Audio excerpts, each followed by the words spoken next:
안녕하세요. 김원준입니다. BBK 대표였던 김경률 씨가 어제 강제 추방됐습니다.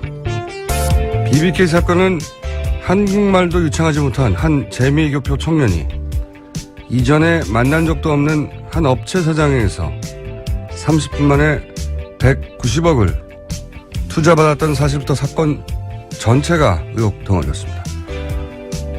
그러나 2007년 대선 당시 검찰은 1위 지지율의 이명박 후보에게 면죄부를 줍니다. 결국 이명박 후보는 대통령에 당선됐죠. 사실 국민 다수는 그때도 알고 있었습니다. 그 수사가 면죄부 수사라는 거예요. 그런데도 대통령에 뽑습니다. 왜 그랬을까요? 제 생각은 그렇습니다. 사람들은 이명박에 투표한 게 아니라 자신의 욕망에 투표한 것이다.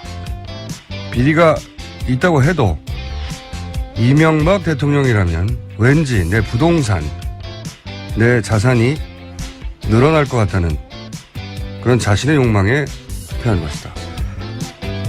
보수는 능력 있는데 부패로 망하고 진보는 청렴한데 분열로 망한다는 오랜 프레임이 있습니다. 부정의 힘으로 그 덕에 발휘되는 능력이 무슨 능력인가요? 부정과 타협하지 않고도 자신의 방식으로 자신의 길을 간다는 거, 그 자체가 능력인 겁니다. 이번 대선에선 저 오래된 프레임이 산산조각나는 대선이 되었으면 합니다. 김어준 생각이었습니다.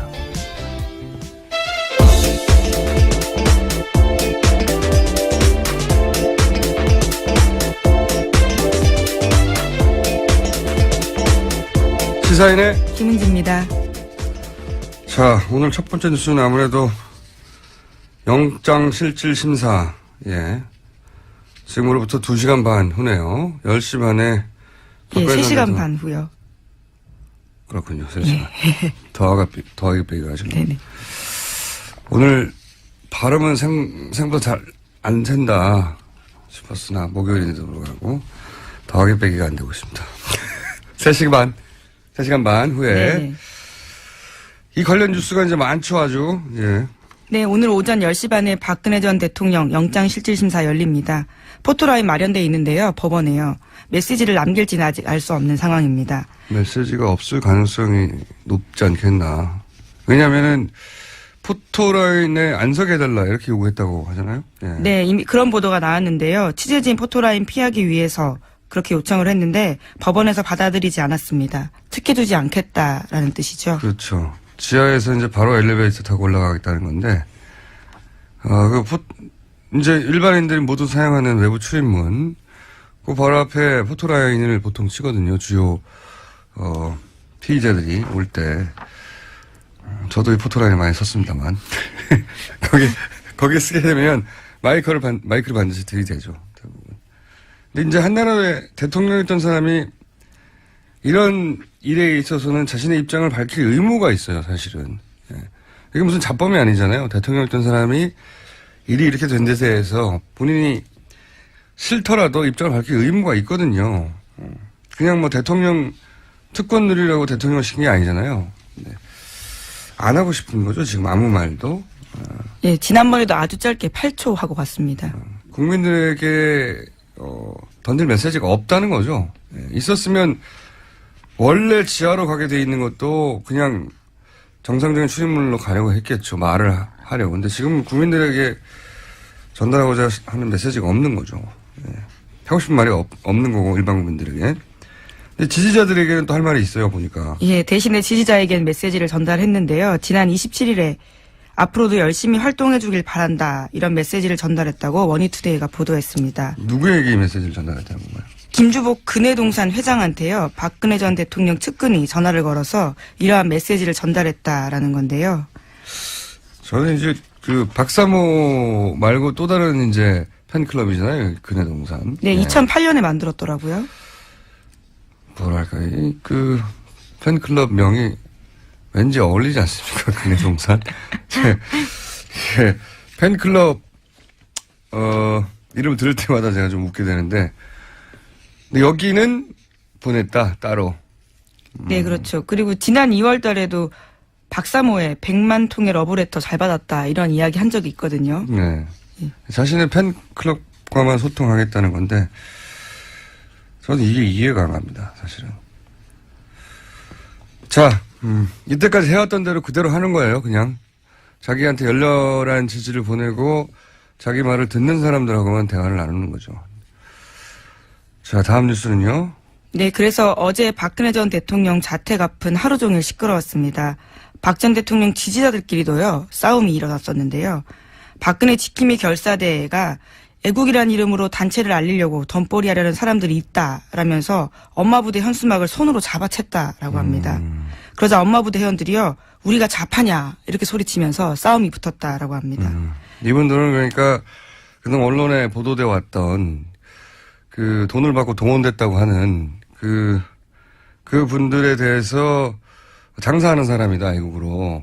자신들은 순수하고 그쪽은 자신들은- 순수하지 않다, 그렇죠. 이거죠. 자신들은 전혀 그렇지 않고 순수하게 나온 사람들인데 구분을 하고 싶은 거죠. 덤태기로 넘어가고 싶지 않다고. 그러면서 이제 엄마 부대를 지목한 거죠. 네.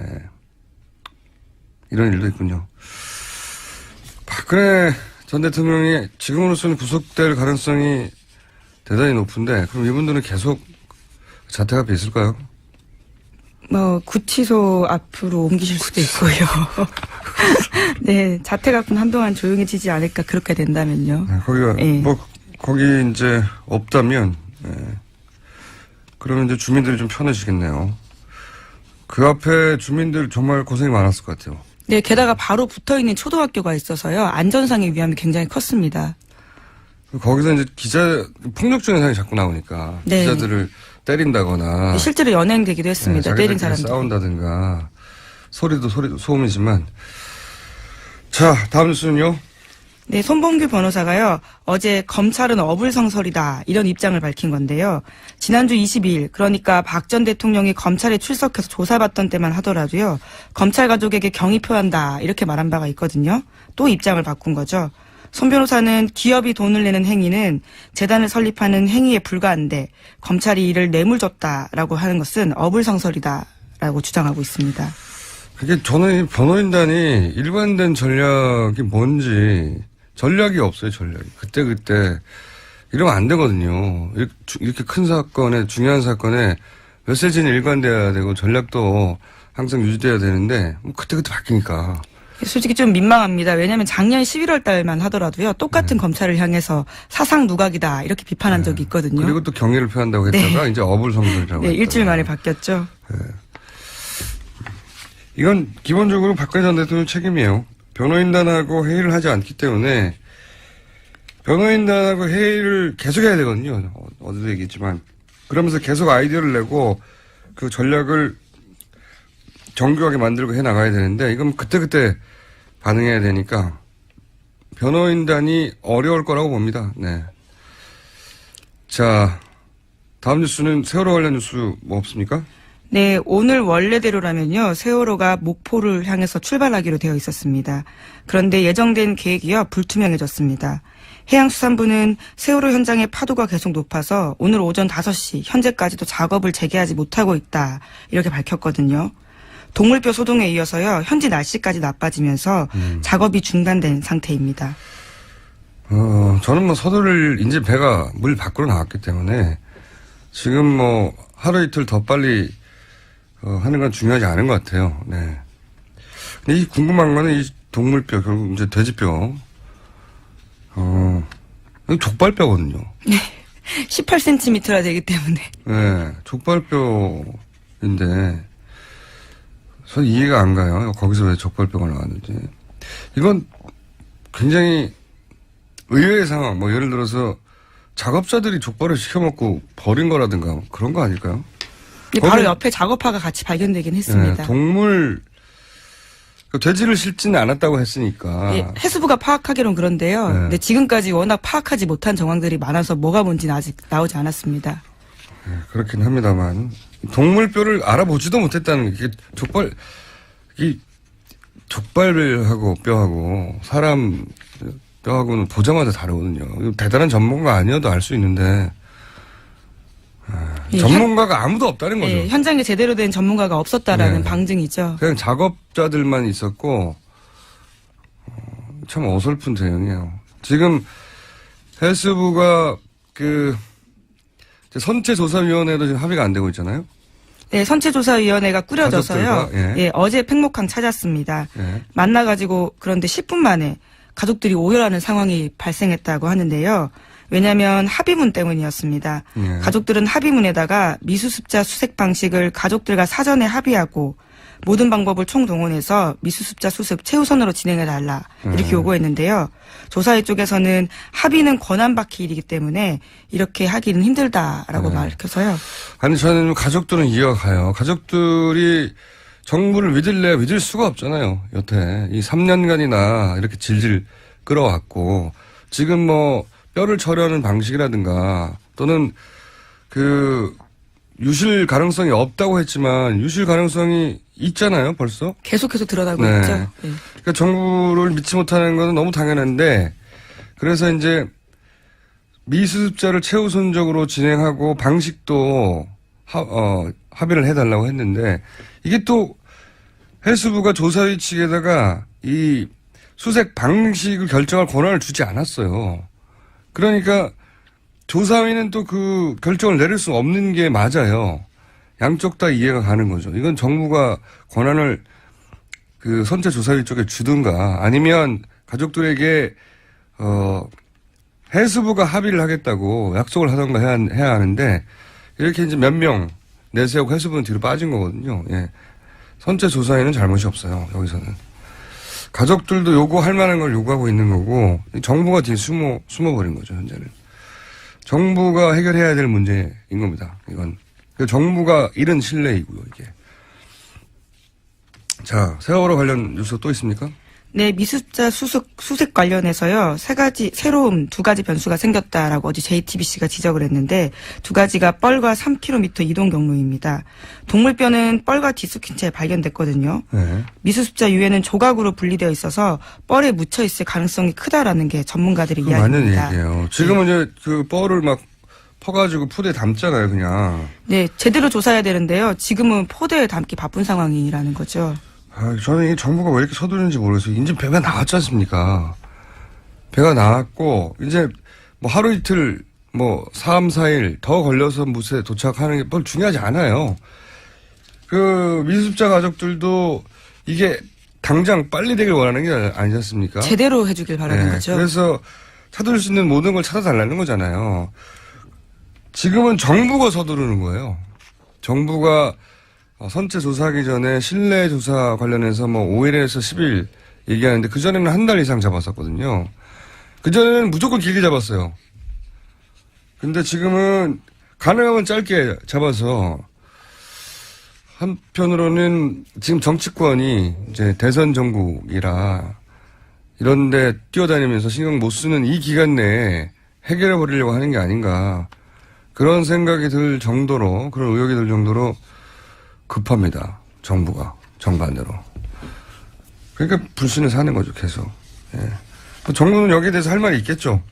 가능한 빨리 찾아서 미수습 유해들을 돌려주고 싶다 이렇게 말할 수는 있겠지만 하지만 가족이 괜찮다고 이야기하고 있거든요. 가족이 괜찮다잖아요. 잘 해달라는 게 핵심입니다. 네.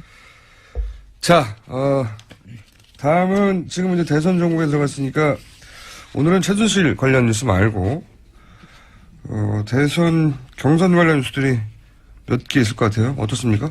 네, 어제 민주당 충청권 순회 경선이 있었습니다. 여기서도 문재인 전 더불어민주당 대표가요 1위를 차지했는데요. 47.8% 득표했습니다.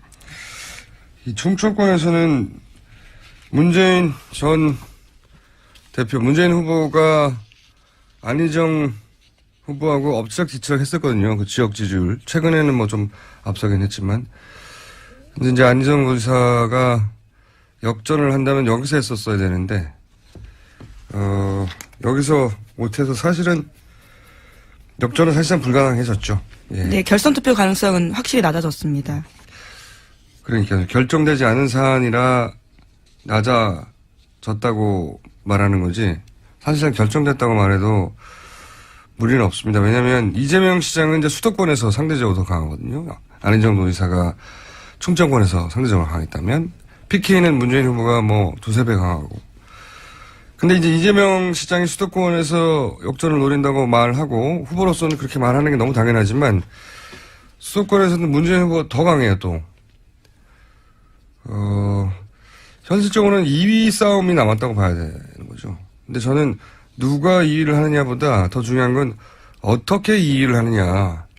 가장 중요한 관건이다. 저는 문재인 후보를 공격해서 2위를 하겠다는 전략이 기본적으로 그동안의 전략이었으면 이제는 그 전략대로 가느냐? 아니면 전혀 다른 전략으로 어떻게 2위를 하느냐로 바꾸느냐에 따라서 아마도 대선 이후에 이 두 후보들의 중장기 정치적 생명이 걸렸다. 예. 그렇게 보여집니다. 자, 다른 당의 경선은 어떻습니까? 예, 국민의당 같은 경우에는요, 어제 손학규 후보 쪽에서 여론조사 하지 말자 이런 제안을 해서요, 좀 기사가 나왔습니다. 왜 그런 요구를 했답니까? 여론조사 비용 5천여만 원을 절약하자 이런 주장인데요. 안 후보 쪽에서는 이런 제안을 일축해서요, 예정대로 여론조사 실시하게 됐습니다. 그리고 제가 그제 국민의당 같은 경우에 4월 5일이라고 후보가 결정된다고 말씀드렸는데요. 부정확한 정보입니다. 4월 5일이 원래 결정됐었는데요. 세월호 인양 소식과 함께 4월 4일로 당겨졌다고 합니다. 죄송합니다. 예. 그렇군요. 이거 5천만 원 절약하고 싶겠죠. 지금 1위 가능성이 없으니까. 예. 후보 측에서 부담해야 되는 돈이 이제 부담되는 거죠. 그렇지만 지금은 경선 중에 룰을 변경하자고 요구한 거니까, 이건 뭐 받아들일 수 없겠죠. 선관위 측에서, 국민의당. 이해는 갑니다. 지금 할 때마다 5천만 원이니까. 자, 다음 뉴스는요? 자유한국당 같은 경우에 내일 대선 후보가 선출되는데요. 네. 홍준표 경남도지사와 김진태 의원의 공방이 극에 달했습니다. TV토론 나와서요. 두 후보가 서로가 재판 중이다. 이렇게 지적을 한 건데요. 그건 맞는 말이죠. 네. 김진태 의원 같은 경우에는 이렇게 이야기했습니다. 홍준표 지사가 3심 대법원에서 판결이 바뀌거나 할 경우에는 우리 당은 정말 큰일 난다. 이렇게 이야기했고요. 홍준표 지사 같은 경우에는 내 재판 걱정하지 마시고 김진표 의원님 선거법 재판이나 고민하세요. 이렇게 이야기를 한 겁니다. 네, 이것도 굉장히 유례가 없는 일입니다. 지금 유력한 후보 2명이 둘 다 기소된 상태인 거죠. 재판을 받고 있는 거죠. 재판을 받고 있는.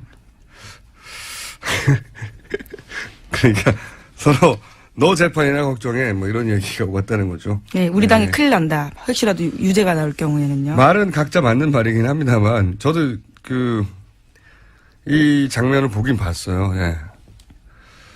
뉴스공장에 저희가 잠시 후에 시작되는 내부자 들리는 코너가 있어요. 이 두 분을 모시고 싶어요. 빵 터질 것 같은데. 게다가 김진태 의원 같은 경우에는요. 어제 이런 이야기도 했습니다. 바른정당과 연대하기 위해서 친박계 출당할 수 있다. 이런 홍 지사 이야기가 나오자요. 새 여자 만나서 살림 차리려고 키우던 애들 구박해서 내쫓겠다는 거냐. 이런 식의 비유도 한 겁니다. 김진태 후보는 적어도 홍준표 후보보다는 비유가 참 약해요. 이 비유가 이제 정치권에서 무릎을 탁 치게 하는 비유들이 많이 나오는 곳이거든요. 원래 말로 먹고 사는 사람들이라서. 김진태 후보는 아직 내공이 좀 부족하다고 봅니다. 예.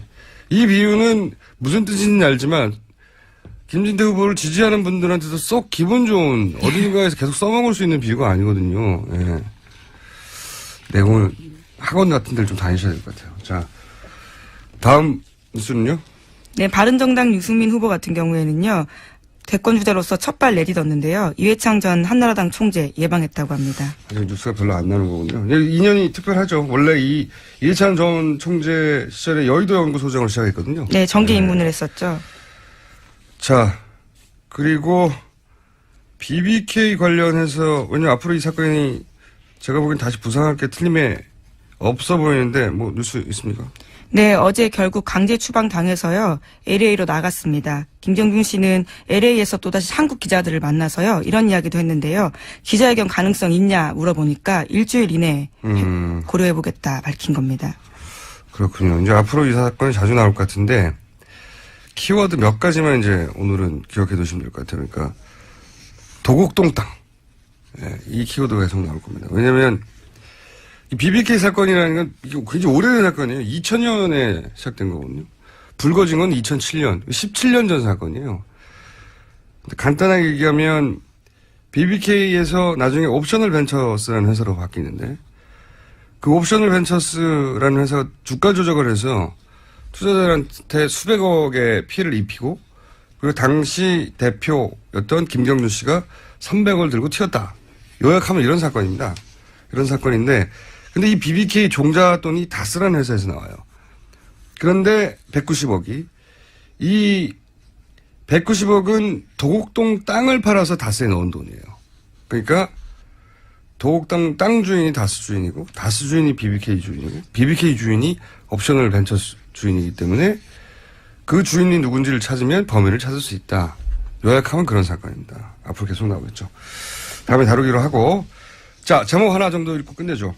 네, 관광업계의 사드 보복 피해 규모가요 메르스만큼 심각하다라는 주장이 나오고 있습니다. 그럴만 하겠네요. 이 통계는 저희가 따로 자세히 저희 경제 코너에서 한번 다뤄보겠습니다. 자 여기까지 하겠습니다. 시사인의 김은지였습니다. 감사합니다.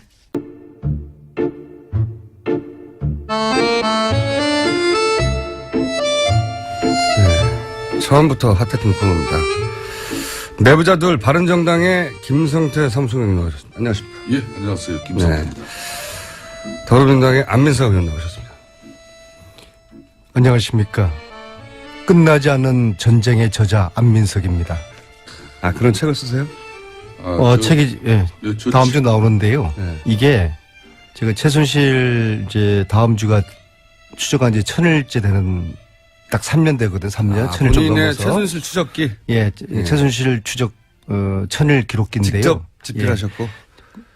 이건 제가 아니면 할 수가 없죠. 왜냐하면은 보니까 제 일기장을 다이어리를 보니까 500명을 만났더라고 3년 동안에. 네. 그 중에서 한 200명이 등장을 하는데요. 김어준 총수도 등장합니다. 네, 또 감사합니다. 김성태 사무총장님이 3번 등장을 하고요. 무려 3번이나. 그래서 이게 100만 부 베스트셀러를 출판사에서 예감하는데요. 그래서 제가 이렇게 100만 부 팔릴 예정인. 예, 예정인. 네. 그래서 100만 부 넘어서부터는 101만 부부터는 네. 그 책 그 수익금을 여기 뉴스공장 우리 가족들이 알아서 나눠 가지도록 그렇게 제가 절대 그런 일은 없겠네요. 그런 일은 절대 있을 수도 없을 것이고, 겸손하지 않은, 끝나지 않은 전쟁의 이제 집필자의 참 모습을 또 우리 청취자들이 다 이게 다음 주, 그런데 상당히 의미 있는 내용이에요. 내용 자체는요? 그러면 최순실 국정농단의 이 1000일의 초적기를 책으로 엮어낸 아직 것이죠. 내용을 안 보셨죠. 그런데 저도 이 방송 준비하기 이전에 좀 들었습니다만은 한마디로 안민석 본인이 다 의원의 했다는 처절한 진정성이 거기 다 담아 있는 거죠. 보수가 이번 대선에서 완패하지 않으려면은 이 책을 필독을 해야 되고요.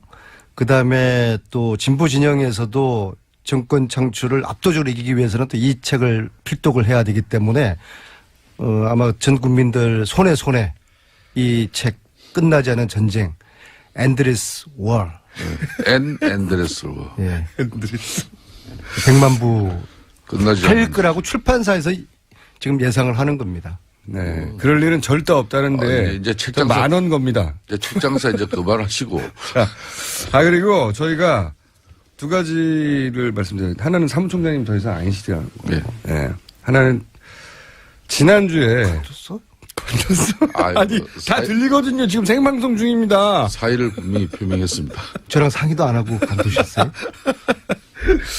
저희가 페널티 시스템을 만들었어요. 뭐냐면은 방송 불가 용어가 갑자기 등장한다든가 사회 풍속을 저하한다든가 또는 토크를 방해한다든가 또는 지난주처럼 갑자기 사법부에 대해서 뜬금없이 공격을 한다든가 이럴 때 마이크를 확 꺼버립니다.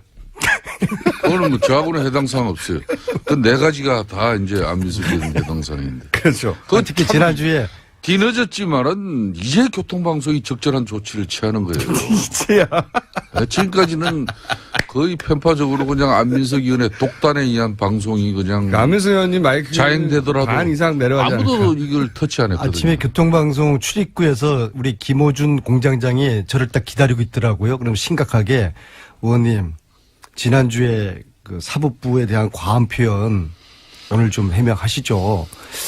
해명. 한 5분 정도 저를 설득을 해서 아니, 담배 곰곰이 피우고 생각해 있었는데. 보니까 좀 표현이 좀 과했던 것 같습니다. 그래서 자. 지난주에 사법부에 대한 과한 표현을 정중히 사과드리겠습니다. 자, 링컨이 그랬어요. 정치인의 최고의 용기는 잘못한 것을 인정하는 것이다. 박근혜 전 대통령님, 인정하십시오. 자, 마이크 내려갈 수 있다는 사실 아시고. 근데 아시는 분들은 이미 많이 아시는데 인터넷상에서 많이 돌아가지고, 김성태 의원님이, 뭐랄까요, 공격을 당했어요. 그 친박 단체분들 와 몰려가지고. 장소가 어딥니까? 저 선거구는 아닙니다만은 저희 강서갑 지역에 네. 있는 웨딩홀이에요. 그날 영남 향후회가 열리는 그런 행사가 있는데, 영남 향후들이 다 입장하고 난 뒤에 저도 약간 행사 정시에 도착했는데, 네. 제가 차가 현관 정문 앞에 도착하니까 순식간에 왔다 그러면서 홀 로비에 여기저기 있던 분들이 이제 피켓, 이 도화지로 이렇게 쓴 이런, 용어 피켓을 이렇게 들고 뭐 한 30-40명이 순식간에 모여들었어요. 거의 두드려 맞을 뻔. 아니, 뭐 그런 상황은 아니었습니다. 이제 뭐 대박 가족 단체에서 몰려온 것으로 이렇게 파악이 되는데. 대박 가족이요? 예, 예. 대부분 뭐 지역 박사모 분들 중에 대박 가족이 또 따로 있어요? 따로 있습니다. 박사모 조직, 대박 가족 조직. 대박 가족. 다 이제 이 대박 가족이 이게 처음에는 박근혜 대통령의 마음의 가족 이래가지고 이제 대박 가족인데. 근해 동산 말고 또 있는 거군요, 예. 말하자면. 그래서 이게 처음에는 봉사단체로 출발한 걸로 알고 있습니다만은 이번 일을 볼 때 모임 성격이 변질된 것은 아닌지 뭐 그런 우려를 할 수밖에 없고, 저뿐만 아니라 이 탄핵에 동참했던 의원들, 지금 바른정당의 유승민 후보라든지 또 남경필 경기지사라든지 뭐 이런 분들도 찾아가서 무차별적으로 폭언 퍼붓고 이제 형표 부리고 있다는 그런 내용이 동영상 언론에서 찾아보시면, 보도되고 있지 않습니까? 동영상 찾아보시면 김성태 의원이 나타났다고 몰려와가지고. 근데 역사적으로도 보면은 극우가 더 거칠고 더 폭력적이고요. 김성태 의원님 조1 말고도 이 국정농단 과정에서 내부자들이 있지 않습니까? 이분들이 느끼는 최재석 씨, 최태민의 아들, 그다음에 조용래, 임선희의 그 손주, 예. 그리고 제가 지난주에 말씀드렸던 최용석, 예. 그리고 노승일 이런 사람들이 느끼는, 저도 사실 마찬가지고요. 의원님 내부자들의 시기가 저랬는데 무슨 아니에요. 정말 밤에 저도 혼자 다닐 때, 저는 뭐 워낙 혼자 다니는 외로운 넉대 스타일이라서 슴슴해요, 느끼는데요. 근데 혼자 제가 다니시는 걸 지난주에 본 적이 없는데. 제가 지난주에 네. 최용석 씨 지금 행불됐다고 이야기했잖아요. 예. 그리고 이 방송이 정말 500만 다운로드가 사실이라고 그러면은 이 네. 방송에서 최용석 씨가 지금 실종됐다고 이제 이야기했는데 일주일 사이에 아무런 연락이 없어요. 그 사촌 형인 최재석 씨도 지금 굉장히 걱정하고 가족들도 모르고 있어요. 무슨 사단이 났다. 그래서 정말 최용석 씨가 무슨 일이 지금 일어난 것 같아요. 한 달째. 그 사촌형인 최재석하고는 다시 말씀드리지만 최태민의 아들인 최재석하고 사촌인데 네. 그 한 달 전에는 하루에 서너 번씩 통화하고 이제 그랬는데 지난주에 제가 그분에 대한 신변에 대한 방송을 공개적으로 했지 않습니까? 근데 한 달 동안에도 아무 소식이 없고 그나마 울리던 그 전화 벨마저도 3-4일 전부터 신호가 끊겼어요. 아, 신호 자체가 끊겼다. 네. 예. 그리고 이분이 80년대 말에 그 박근혜 전 대통령이 살았던 장충동 집에서 2년 반을 살았던 사람이거든요. 내막을 자세히 아는 네, 사람이다. 그럼요. 박근혜 전 대통령의 야인 시절에 그 많은 엑스파일에 대해서 가장 정확하게 많이 아는 사람이거든요. 내부자였다는 거죠. 네, 이 사람이 지금 한 달째 지금 연락이 두절돼 있다는 게 다시 한번 제가 말씀드려 봅니다. 이분 이 방송 들으시거나 또 주위에 아시는 분이 있으면은 김어준이나 안민석 이나 또 김성태 전 사무총장님께 꼭 연락을 해 주십시오. 그렇지 않으면 다음 주에는 이분 정말 실종 신고를 해서 내야 될 것 같습니다. 가족들은 왜 실종 신고를 아직도 안 냈죠? 가족이 지금 없는 것 같아요. 게다가 안민석 의원이 또 이게 아직 한 테마를 정리하지 않은 가운데 또 이제 문제 제기가 돼가지고. 사람의 신변에 관련된 문제니까. 아까 이제 그랬잖아요. 이제 그 대박가족, 네. 뭐 박사모 이런 박근혜 대통령을 좋아하시는 그런 단체나 모임이 많이 있죠. 그렇지만은 뭐 그런 측면에서 누구나 생각이 다르면은 반대 의사를 또 표출할 수도 있고, 때로는 항의나 시도 할 수 있습니다. 또 그것을 뭐 존중하고 또 받아들여야 하는 게 어떻게 보면 정치인의 또 숙명이죠. 그렇지만은 폭력이나 폭언 같은 이런 이합적 방식이나 협박이 되어서는 저는 안 된다고 봐요. 특히 안민석 의원 같은 경우도 당을 달리하는 의원이지만은 뭐 어떤 때는 진짜 뭐 그 숙소에서 잠을 이루지도 못하고 로비에 가서 그 잠을 청하는 그런 모습을 제가 본 적도 있거든요. 그래서 방에 혼자 있으면 위험할까 봐. 그래서 타지에서. 우리 사회가 제가 이참에 좀 말씀을 드리면은 과거 통진당 이렇게 hen사된 헌재로부터의 이유가 극자적인 종북주의적 어떤 그런 정치 이념성 때문에 그런 거 아니겠습니까? 그렇듯이 그것도 너무 지나치면은 우리 사회의 균형을 깨뜨릴 수 있는 그런 원성의 대상이 될 수도 있거든요. 그래서 정치권에서도 이런 분들을 선동하고 조장하는 정치 세력이 있다면은 반드시 이참에 그런 정치 세력은 좀 정화가 되고 자제되어져야 할 것입니다. 좋은 말씀에 토시 하나 제가 관여하지 않고 100% 동의합니다. 네. 저는 100%는 동의하지 않습니다. 통합진보당을 지지하지 않는 분들도 많지만 해산에는 또 헌재 뜻을 같이 안 하는 분도 많거든요. 그러면 안 네. 돼요. 그건 난 좀 말씀을 끊어서 죄송한데 네. 지금 이분들도 박근혜 대통령 탄핵에 대한 헌재 결정을 아직도 수용하지 않는 그런 마음들이 있지 않습니까? 그러다 보니까 극단적인 행동이나 또 아니 이걸 누가 처신들이 극단적인 행동을 하진 나오는데 않죠. 네, 정당 해산을 하는 게 맞느냐. 헌재 결정은 네. 헌법기관입니다. 그 결정은 어떤 경우든 존중해야죠. 끝나지 않은 전쟁의 저자라서 볼 때 네. 요즘 세상의 전쟁은 말로 품격 있게 하는 것이지 아니, 총칼로 하는 것은 아니거든요. 정당은 국민의 선택으로. 폭력과 폭언으로 하는 것은 그건 아니거든요. 맞아요. 그건 100%고.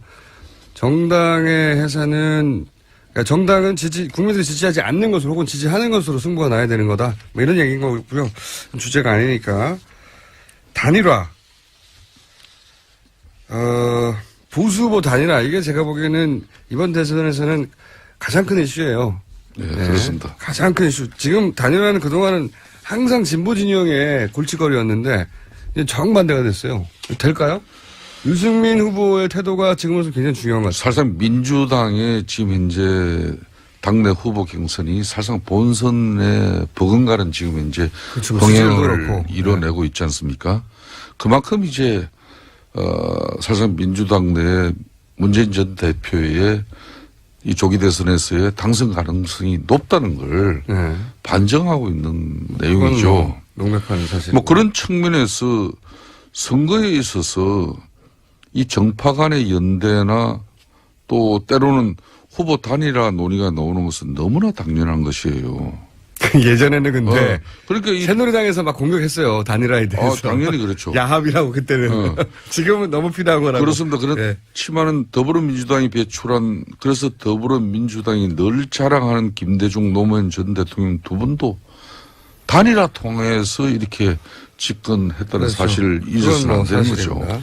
일각에서는 이걸 원칙과 명분 없다고 안민석 의원이 특히 그런 비판을 많이 하시는데 이번만큼 단일화의 필요성이나 또 시대적 요구가 높았던 적이 없어요. 또 중요한 사실은 두 분이 너무 화목하고. 이게 제왕적 권력의 최순실 국정농단의 이 폐단을 우리가 경험하고 대통령 탄핵같이 이루어진 이 엄중한 상황에서 더군다나 조기 대선 앞으로 40일 이후에 치러지는데 제대로 된 대선 후보의 검증 없이 이루어지는 이 마당에 가장 박근혜 대통령 탄핵에 큰 수혜를 입고 있는 문재인 전 대표가 그냥 대통령이 돼야 된다? 이거는 누가 그렇게 전적으로 동의하겠습니까? 의원님, 끝은- 마이크 페넌트 시스템 적용 안 할게요. 이게 말 좀 하세요. 네. 끝나지 않은 전쟁의 저자로서 저에게 단일화 한다 안 한다 OX를 물으면은 저는 100%할 거라고 O를 칠 겁니다. 왜냐하면은 단일화 한다? 제가 바른정당 창당할 때 그랬지 않습니까? 이 자리에서 이건 위장이혼이다. 위장이혼. 반증했지 않습니까? 또 겨울에 박지정 잠시 이야기 박지정당. 겨울에 잠시 헤어졌다가 이제 꽃피는 봄이 오니까 다시 만나는 거예요. 특히 바른정당이 지금 박쥐 신세지 않습니까? 지지율 5%도 안 되니까 존재감이 낮아가지고 지금 위기감을 느끼고 있거든요. 홍준표, 유승민 단일화는 소위 스몰 텐트 쳐지는 것이거든요. 자기들끼리 리그하는 거예요. 국민들에게 별다른 감동 전혀 못 줄 것이고요. 결국 순실이당과 박시당 후보 간에 단일화하는 거거든요. 안민석이 이게 국민들 그렇게 우습게 하는 것이죠. 방송 국민들에게 용어로서 욕먹어주십니다. 적절치 못한 선택을 하지 말라 그러는데도 그걸 또 즐기시는 김어준 이 타 공장장이나 정당을 정치로 공격하는 박지당이라고 제가 지칭한 것에 대해서 너무 기분 나빠하지 박지당이든 마시고요. 순실이당이든 그걸 그 상대당에 그렇게 모욕적인 언행을 그렇게 이 공정한 방송에서 이렇게 일방적으로 해도 국민들은 됩니까? 자유한국당에 대해서 확 안 들어오고요. 순실이당 하면은 딱 이해가 되고요. 그 다음에 바른정당도 아직 이게 익숙치 않아가지고 박지당이라고 하니까 그래 맞아. 이게 이도저도 아니고 애매하지. 당사자들끼리 그러더라고요. 당사자들끼리 뭐 역시 상대당을 끝나지 않은 공격하면은 전쟁 저자의 수준을 오늘 여기서 역력하게 그대로 저의 잡고. 수준은 국민들 수준이고요. 저를 폄하하는 거는 국민들을 폄하하는 이렇게 겁니다. 그렇게 방송하셔가지고 100만 부 이게 제가 판매 소위 되겠습니까? 흑수저 유학파인데요. 석사 박사를 제가 미국에서 했어요. 아, 그래요? 링컨에 by the people, of the people, for the people. 이번 대선은 촛불에 의한, 촛불을 위한 촛불들이 만들어낸 대선이거든요. 명분이 있어야 되는 의원님 겁니다. 첫 박사를 또 미국에 사셨어요? 6년을 제가 미국에서 영어가 근데 왜 이렇게 안 되십니까? 흑수저. 그것도 참 이상하네. 흑수저 유학파인데요. 안민석 의원의 그건 상상도 못했어요. 안민석 의원의 미국 박사 논문을 또 저를 제가 폄하하는 오늘 좀 거는 촛불을 검증을 폄하하는 했어요. 것이고요. 맹자가 이런 이야기를 했습니다. 전쟁은 총칼로 하는 것이지만 정치는 명분으로 하는 것이다. 순실이당하고 박지당의 이 후보 단일화가 촛불 민심들을 봤을 때 이게 아무런 명분이 없는 거예요. 오히려 촛불 민심에 도전하는 행위입니다. 국민들에게 욕먹을 짓이에요. 참 안 됐습니다. 그렇게 집에 안민석 의원 사모님 참 이렇게 조용하신 분이고 그런 가운데 내조를 잘하시는 분이라고 소문나 있는데 안민석 의원 사모님이 그렇잖아요. 목요일날 이 방송 출연을 하기 전에 항상 늘 광고한다고. 하시는 말씀이 네.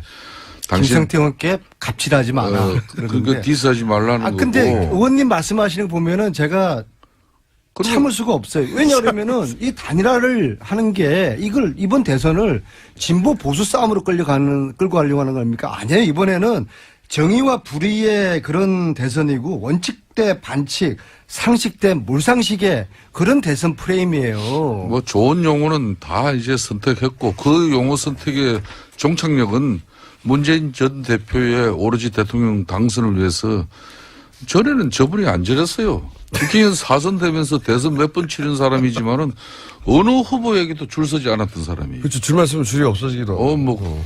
그래서 저분이 수도권 내리 4선의 명예를 이렇게 찾았는데 안민석 의원님, 내가 이 인생 선배로서 한 말씀 드린 거면 어디다 줄 서버리면 그거는 정치 생명이 단축되는 길이에요. 저에 대한 폄하는 국민과 촛불에 대한 폄하라는 말씀 다시 드리고요. 제가 4선 만에 처음으로 당직을 받았어요. 아, 그래요?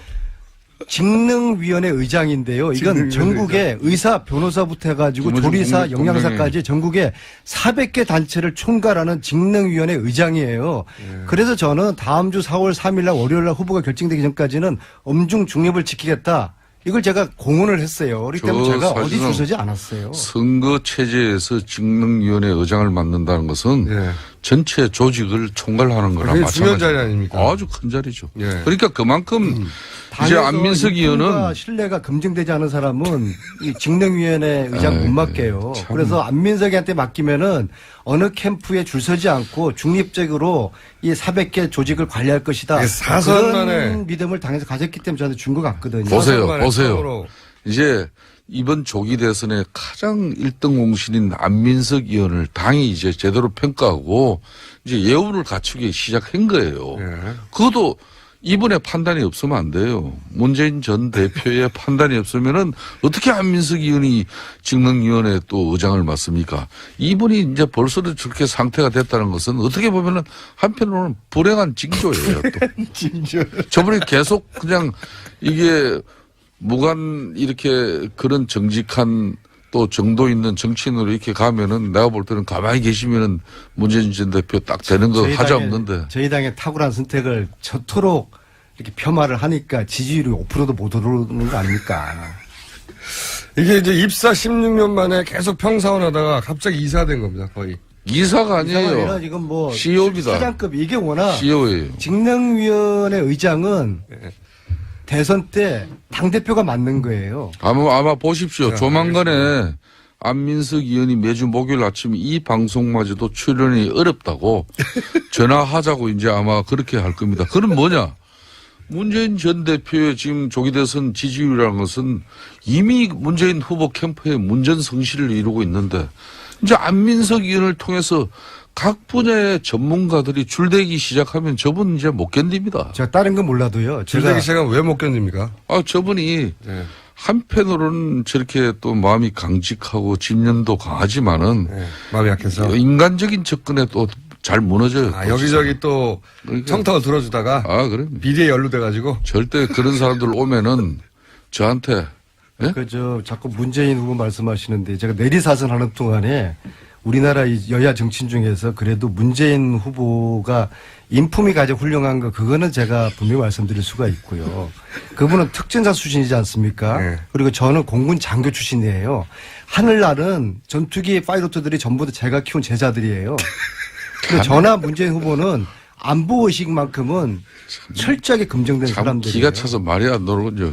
안민석 그렇다고 의원이 이재명, 안희정 두 후보도 안민석 굉장히 훌륭한 의원이 후보들이에요. 두 분 다 가장 이제 친구들이고. 문재인 전 대표와 이번 조기 대선에서 어떻게 보면 가장 큰 경쟁자가 안철수 의원이에요. 예. 이 안철수 의원을 디스하려고 하니까 거리가 없으니까 지난번 뭐라 그랬습니까? 이 방송에서. 혼밥한다고 해가지고. 혼밥한다고 비판한 사람이 바로 안민석 의원이에요. 그래 또 사과했지 않습니까? 사과가 아니라 실제 국감 예? 한 달 동안에 아니 그 저희들하고 밥한번 이유가 먹었던 건 잠깐 얘기 사실이죠. 들어보세요. 안민석 의원이 안철수 의원을 디스한 이유가 국회 교문이 같은 상임위에서 밥 안 사줬다고 디스한 사람이에요. 제가 언제 저한테 안 사줬다 한 게 아니라 저희 야당 의원들하고 밥 한 끼 안 먹었고 차 한 잔 안 먹은 거 이거는 맹자왈 세상의 중심은 인간이고 정치는 인간을 만나는 일이다. 그러면 안 되죠. 대선 굉장히 후보가 많이 그렇게 들려가네요. 그래서 같은 상임위원들하고 차 한 잔 같이 하지 않는 차가 아니라 이건 지난번은 심각한 밥이라 거죠, 그랬죠. 이거는. 밥. 밥도 한 번도 안 내가 먹었어요. 그래서, 밥 먹자고 하지도 않았어. 내가 빈말도 안철수 안 했어. 의원에 가까운 사람 동료 의원인 내가 의원한테만 하는 거 아니에요? 친한 의원님한테만? 후배가 아니야. 있는데 내가 다 물어봤어요. 그래서 내가 가까운 후배한테 안철수 의원 그 가까운 사람이에요. 왜 안민석 의원 같은 교문에 있으면서 밥을 안 사줘가지고 말이야. 그렇게, 응? 적개심을 가지게 됐냐고 내가. 그런데 저런 분이 어찌됐든 간에 참 문재인. 밥을 못 얻어먹어도 적게 문재인 시작. 전 폄하하는 거는 대표가 촛불과 국민을 폄하하는 것이고요. 제가 팩트를 말씀드리겠습니다. 국정감사 23일 동안에 안철수 의원은 같은 상임위 교문위 위원들 야당 의원들하고 차 한 잔 밥 한 번 안 먹었고 차 한 잔 하자 밥 한 번 먹자는 이야기 단 한 번도 안 했습니다. 그러니까 팩트예요. 속기록을 보십시오. 속기록에 어떻게 그게 나옵니까, 근데. 나 세상에 미르재단, K스포츠 재단 단 한 번도 공개하지 아이, 않았습니다. 국회 올해가 헌정 이제 70년 가까이 되잖아요. 70년 가까이 되는데 국회 상임위원회에서 밥 차 먹었다고 국회 속기록에 기록된 거는 난 그런 기록은 지금까지 내가 찾아보지는 못했어요. 근데 어디 방송에다 대고 속기록 찾아보라 그러니까. 아니 근데 내가 뭐 오늘 안철수 속기록은 제가 다 의원을 적극적으로 실수했어요. 대변하고 옹호하는 입장이 우리가 아니라 국정감사 동안에 교문위에서 전쟁이 일어났어요. 미르재단, K재단, 이 배후에 최순실이가 있다. 최순실은 박근혜하고 한 몸이다. 의원들이 한 달 내내 공격을 하고 우리가 이 비선 실세의 진실을 파헤치는 동안에 제가 정말 속기록을 봤어요. 우리 보좌관들하고 다 뒤졌는데 안철수 의원은 여기 대해서 단 한마디도 언급을 하지 않았어요. 그거는 여기 대해서 해명을 해야 되는 겁니다. 그 부분은 뭐 안민석 의원 주장이 사실일 것 같아요. 제가 그렇다면은 공개적으로 요청합니다. 이거 이거는 해명해야 됩니다. 왜 진실과 정의의 이 길에 동참하지 않았는지. 왜 또 갑자기 또 안철수 의원을 그렇게 공격을 합니까? 이 방송을 통해서. 그러면 공정한 방송이 안 돼요. 국민의당 안철수를 대변하는 여기 의원이 방송에 같이 나왔을 그런 내용을 주장하면은 그건 맞는데 내가 지금 안철수 의원을 적극적으로 지금 대변하고 옹호할 수 있는 그런 입장이 아니라는 걸 뻔히 알면서 그렇죠. 여기서 안민석 의원은 바른정당은 안철수 후보를 공격하는 거는 남당을 챙겨줄 여유가 없습니다. 적절치 못해요. 최순실 국정농단에 대해서 왜 이렇게 한마디도 언급하지 않았는지 그것은 속기록 찾아보면 있어요. 그러면 정말 결론은 해명을 해야 됩니다. 대통령 그러면은 후보로서. 안민석 의원은 자유한국당, 바른정당이나 안철수 국민의당이나 다 한 통속이다 이거죠. 순실이당, 박지당, 철수당.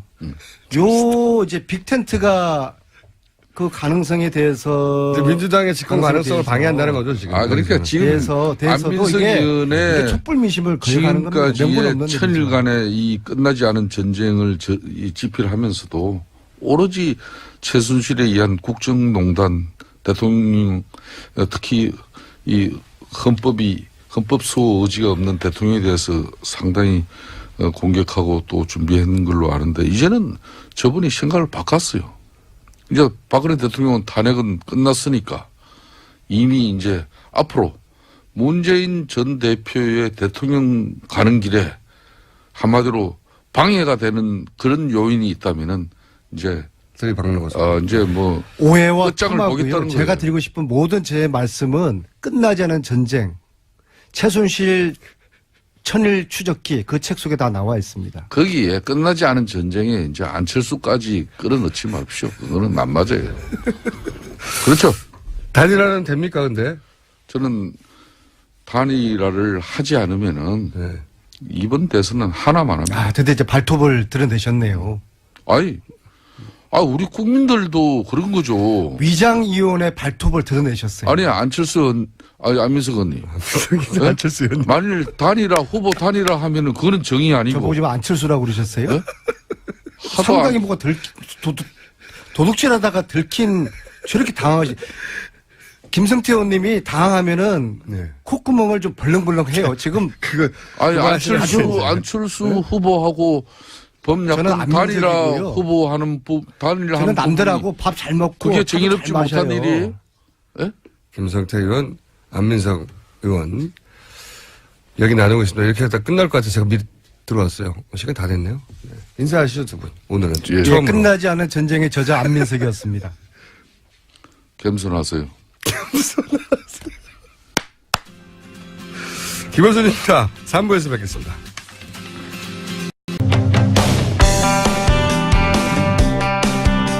각 당 경선이 이제 마무리되어가는 수순에 들어갔습니다.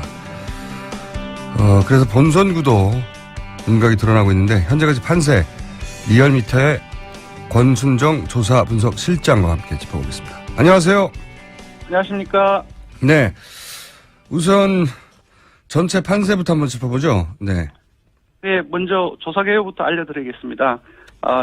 앞으로 소개해드릴 조사 결과는 이번 주 월요일부터 사흘간 성인 1,525명을 대상으로 유무선 전화조사로 했고요.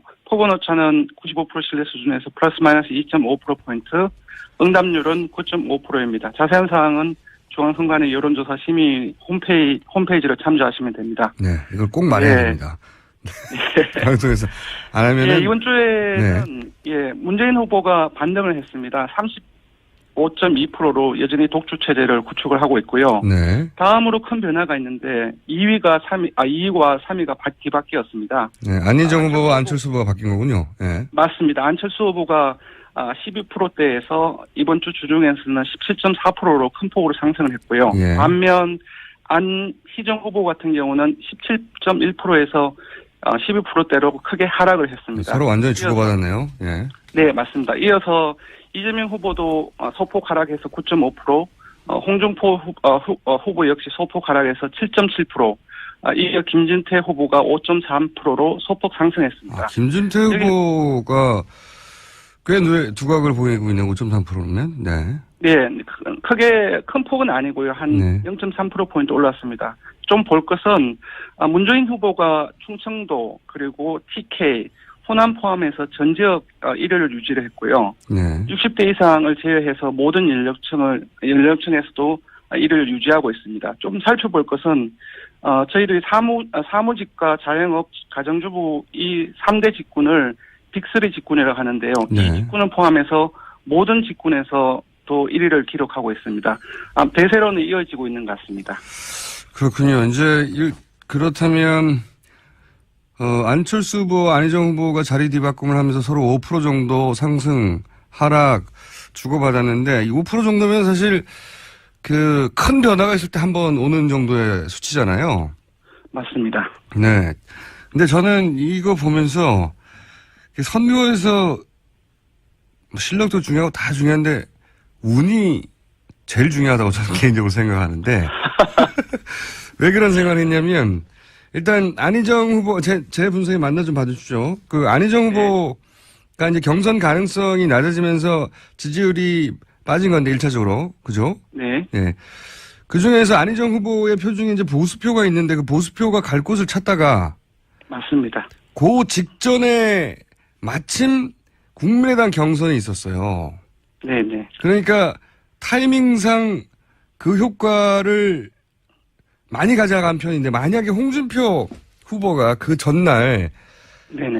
자유한국당의 후보로 확정됐다면 그때 홍준표 후보가 이 득을 좀 많이 봤을 텐데 네네. 이건 그냥 운이거든요. 요 부분은. 운이라고 하면은 구체적으로 좀 분석하기 좀 힘들고요. 좀 살펴볼 게 있습니다. 이게 제 말은 다른 요인도 많은데 네네. 요 시점상의 운 선거에서 그거 굉장히 중요한 건데 운 참 네네. 좋다. 네. 네네.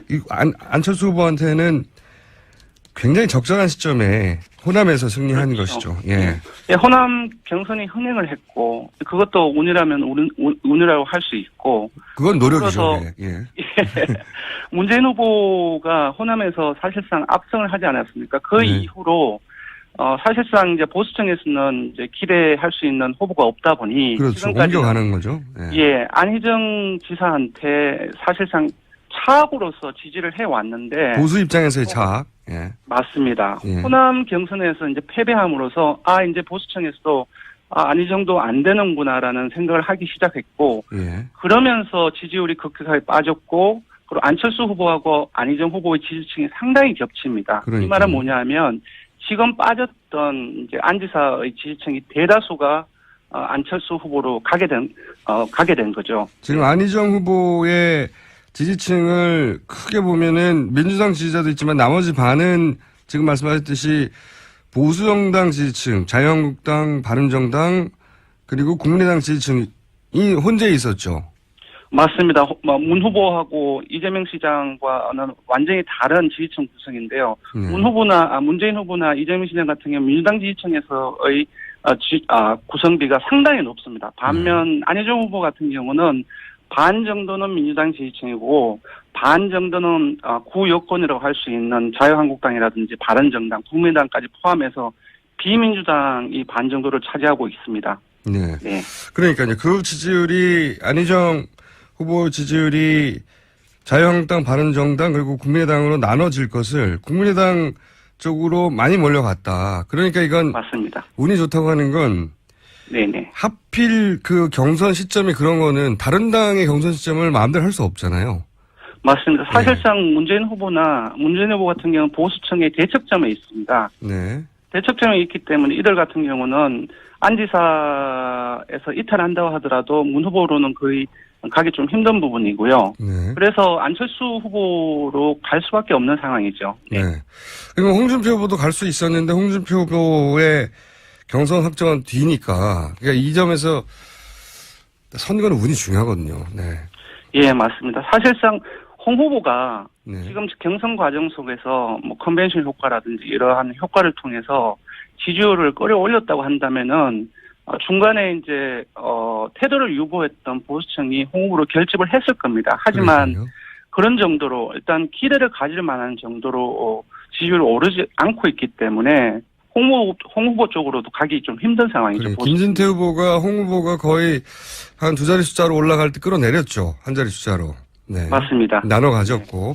그러면 이건 어떻게 보십니까? 만약에 홍준표 후보가 지금 유력한 편인데 홍준표 후보가 자유한국당의 후보로 확정이 내일 됩니다. 네. 그러고 나면 또다시 이 지지율의 변동이 어느 정도는 있을 거라 보십니까?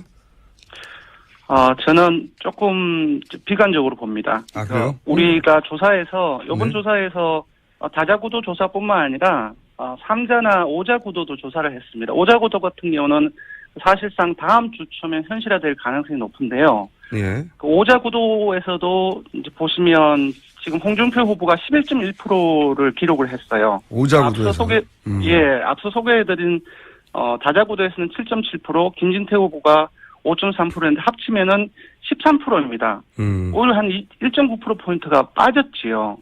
그렇군요. 그러니까 그래서 선수를 뺏겼군요. 홍준표 후보는 지금. 네, 그러니까. 맞습니다. 이것은 이제 3자 구도도 조사를 했는데 3자 구도의 지표를 봐도 합친 효과가 크게 나타나지 않는 상황입니다. 3자라는 것은 자유한국당, 바른정당이 단일화했을 시.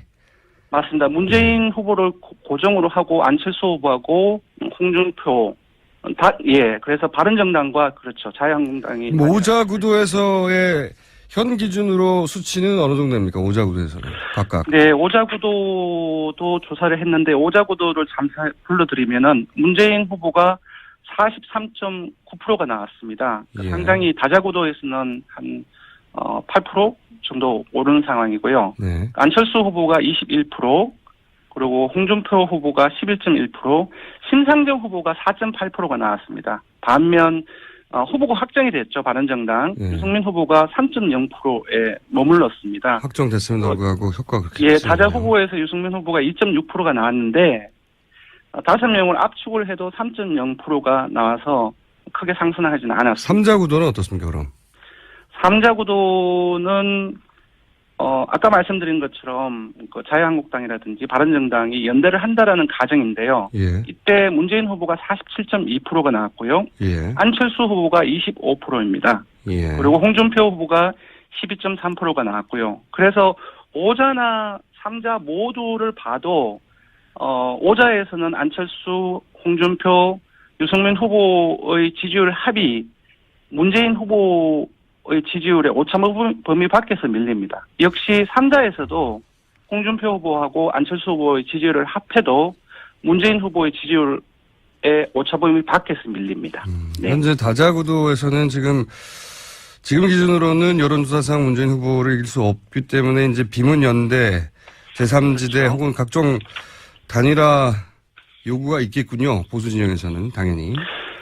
예, 그렇습니다. 현재 안철수 후보가 강하게 그 반대를 하고 있는 상황이라고 알고 있는데 네. 이제 선거는 현실이기 때문에 당선 가능성, 당선을 보고 뛰지 않습니까? 그렇게 봤을 때 안철수 후보의 진영, 국민의당 전체 폭으로 넓혀보면은 분명히 연대 흐름이 있으리라고 보여지는데요.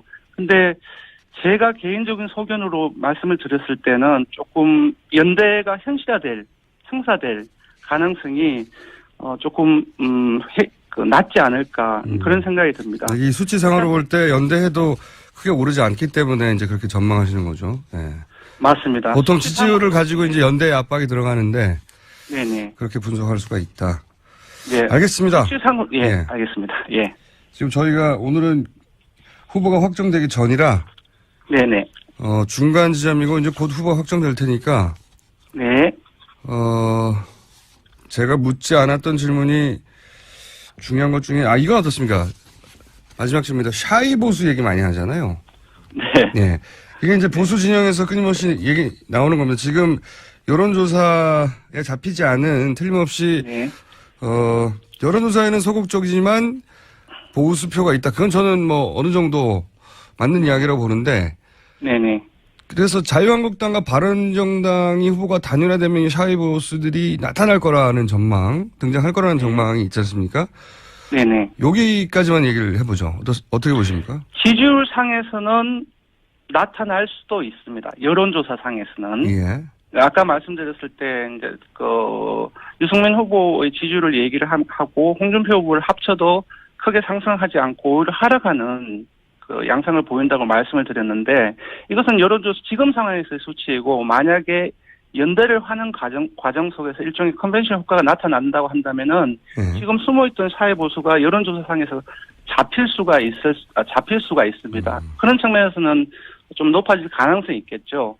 근데 우리는 여론조사는 실제 결과가 어떻게 될 것인지 예상을 하기 위해서 하는 수단이지 않습니까? 네. 근데 실제로 갔을 때는 이 사회 보수층이 어떻게 여론조사처럼 더 선거에 많이 참여할 것인지 이 부분도 좀 다른 부분인 것 같습니다.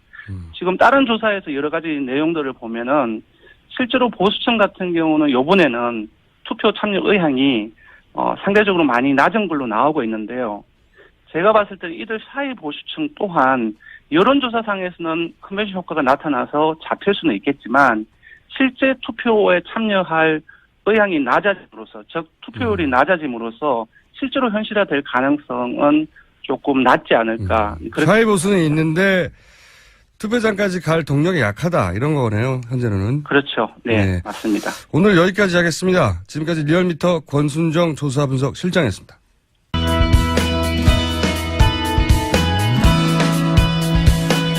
지금 일본에선 일본판 최순실 사태로 불리는 소위 아키의 스캔들이 터졌습니다. 이 문제 한번 짚어보겠습니다. 일본 게이센 여건대학교 이영채 교수님 전화 연결됐습니다. 안녕하세요, 교수님. 네, 안녕하세요. 네. 이 스캔들이 일본에서 굉장히 큰데 한국에서는 그다지 저희도 지금 대선 기간이나 다뤄지지 않고 있는데 가장 중요한 주변국 중에 하나니까 저희 한번 짚어보려고 합니다. 아키의 스캔들이 뭔지 간단하게 설명해 주십시오. 예, 그 오사카에서 그 사학법인으로 모리모토 학원이라는 곳이 그 초등학교를 짓겠다고 했는데 네. 이게 그 국유지 전체 가격이 뭐 예를 들면 14억 엔 정도, 140억 정도 하는 것을 예. 1억 3천만 원, 약 10억 정도의 이것을 아주 10% 정도 싸게 사게 된 것이 문제가 되었는데요. 예. 근데 알고 보니까 이 초등학교의 명예교장에 총리부인 아키에 여사가 이름이 있었고 또 이게 나중에 보니까 아베 신조 기념 초등학교라고 아베 신조 총리 이름을 쓸 정도니까 이것은 아베 총리 부부가 이 학교에 관여가 되어 있었고 또 그래서 이 국유지가 헐값에 매각되지 않는가라고 하는 것이 이 아키의 스캔들로 이거 지금 그렇군요. 그러니까 100만 원짜리를 14만 원에 사게 해줬다는 거죠.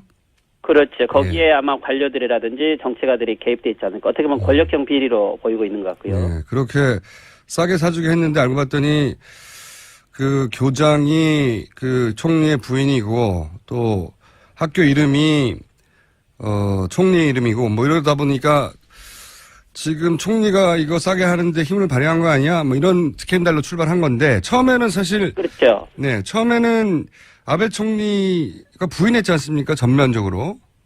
예, 그렇죠. 네.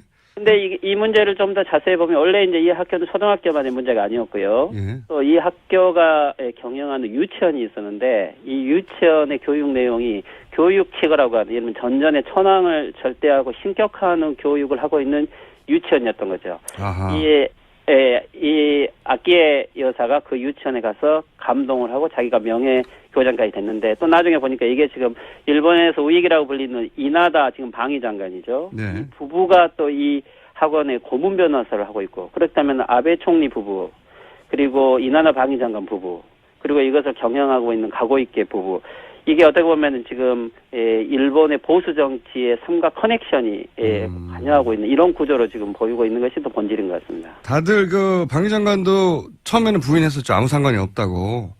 그렇죠. 서로 이게 문제가 될 것 같으니까 서로 관련이 없고 만난 적도 없다 이렇게 부인을 해왔는데 네. 결국 이 가고이케 이사장이 아마도 자기 자신만이 희생자가 될 것 같으니까 아마 압력을 받았는지 이것을 이 아키에 부인이 아베 총리의 이름으로 100만 엔을 기부했다라는 것을 폭로를 해버렸죠. 그리고 이 부부들 간에 서로 이메일 같은 것도 공개가 되면서 아주 깊은 관계가 있지 않았는가라는 게 점점 드러나고 있는 것 같습니다. 그렇군요. 그러니까 정치인들끼리는 다 부인했는데 결국 이제 사학법인 사학재단의 이 이사장이 이러다가 나만 죽겠다 싶어서 아니다. 내가 이 총리로부터 기부금 받았다. 이렇게 폭탄선을 해버린 거군요. 그렇죠. 아마 아베 총리도 이게 좀 번지게 되면 정치적으로 큰 문제가 될 것 같으니까 아마 미디어를 통제하고 권력을 통해서 또는 자민당 국회의원을 통해서 압력을 가하면 아마 이 문제가 크게 수습될 거라고 생각했는데 오히려 이게 이 가고있게 이사장으로 보기에는 자기가 혼자만의 희생양이 되기에는 조금 억울했는지 이것을 아주 공개적으로 국회에서 청문회장에서도 폭로하고 있으니까 아주 복잡해진 상황이 되고는 있습니다. 그렇군요. 이 사학법인과 극우 정치인과 그리고 이제 가까운 정치인들끼리 커넥션들이 한꺼번에 막 터지기 시작해서 이게 실제 아베 정권의 지지율에도 크게 영향을 미치고 있습니까, 현재? 예, 최근에 아베 정권 항상 60% 이상의 지지율을 우리가 말하는 콘크리트 지지율이었는데 네. 이게 지금 51%까지 떨어졌는데 그래도 아직 과반수 이상은 되죠. 그래서 한 가지 좀 주목해야 될 것은 이 무당파층들이 아베를 지지하고 있는 경향이 많이 있는데 이 무당파층이 약 10% 이상 현재 아베 총리의 지지율이 떨어지고 있고 특히 현재 상황에 대해서 국민들의 약 80% 정도가 납득할 수 없다. 지금의 설명 방식을 이야기하고 있으니 이게 어떻게 보면 정치적으로 큰 영향을 미칠 것 같습니다. 그렇군요. 이게 시작된 거군요. 이제 막 말하자면. 그렇죠. 어떻게 보면 우리도 한국도 박근혜 최순실 게이트가 타블렛 PC 같은 어떤 결정적인 증거가 나와서 좀 더 확대된 거였는데 일본도 실질적으로 이것은 개인의 권력 스캔들이지만 좀 더 구조적으로 봐야 될 것은 일본에는 원래 지금 일본회의라고 하는 극우 단체가 아베 내각의 약 3분의 2 이상을 장악하고 있죠. 전국에 1만 6천 명이 거대한 정치 조직인데 어떻게 보면 이 풀뿌리 극우 조직을 대표하는 게 이 가고있게 이사장이라고 하면 될 수 있고요. 중앙 정치의 보수가 어떻게 보면은 아베 수상이죠. 그리고 이나다 방위장관 같은 경우는 국민운동을 하는 정치 이 극우 커넥션인데 이들이 이 학원을 통해서 교육 영역을 장악하려고 했던 것들이 어쩌면 이런 스캔들로 지금 드러나고 있다고 이해하는 것이 더 본질인 것 같습니다. 그렇군요. 자, 그게 이제 점점 드러나서 그 방위장관이고 아베고 그리고 아베 총리 부인까지 다 거짓말한 게 드러났는데도 지지율은 50%대를 유지합니까? 제가 본 기사를 통하면 뭐 어떤 통계는 30%까지 떨어졌다 이런 것도 있긴 하던데. 점점 매주 지금 떨어지고 있고 49% 40%까지도 나오고 있는 그건 물어보는 질문에 따라 다른데요. 그럼에도 불구하고 지금 현재 물론 시민단체에서 아베 퇴진 집회도 열리고 있지만은 문제는 지금 야당을 포함해서 아베를 대체할 수 있는 카드가 지금은 없는 거죠. 이게 어떻게 보면은 아직까지도 아베 내각에 대한 조금 기대치가 있는 것은 사실이고, 하지만 일본 국민들이 많이 불안해하는 것은 트럼프 정권이 등장해서 TPP가 거의 물 건너갔고, 그리고 러시아의 북방 영토 교섭도 잘 되지 않았고, 중국과 북한에 대해서도 통제하기 어렵고, 특히 한국과의 관계도 안 좋죠. 그래서 아베 내각에 지금까지 걸어왔던 여러 기대들이 좀 불안해 있는 상황에 이번 이 권력형 비리가 국민들 사이에 어떻게 보면 새로운 정치적 대안을 요구하고 있는 움직임이 있는 것은 사실입니다. 그 일본에서는 이런 문제가 나오면 즉각 사과하고 빨리 끝난다든가 아니면 덮어지는 경우가 많았는데 이렇게 문제가 처음 터지고 나서 계속 장기화되고 있는 이유는 뭘까요?